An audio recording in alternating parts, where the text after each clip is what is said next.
আচ্ছা, আমাদের আজকে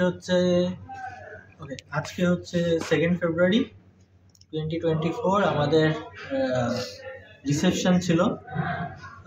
আসমি ব্যাংকোয়েটের সার্ভিস ভালো ছিল।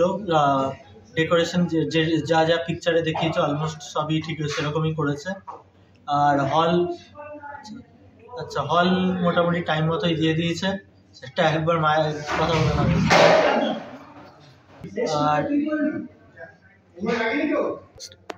হলও টাইম মতো দিয়ে দিয়েছে। আর তাই তো ছিল, আর কি ছিল ম্যাডাম। এলইডি স্ক্রিনের জন্য 12,000 টাকা নিয়েছিল। এলইডি স্ক্রিন যেরকম যেখানে বলেছিলাম সেখানেই আসমি ব্যাংকোয়েট লাগিয়ে দিয়েছে। তো তার জন্য আসমি ব্যাংকোয়েটকে খুব ধন্যবাদ। ম্যাডাম কিছু খুব ভালো লেগেছে সার্ভিস, আর যারা এসেছিল তারা বলেছে thank you sir, thank you madam.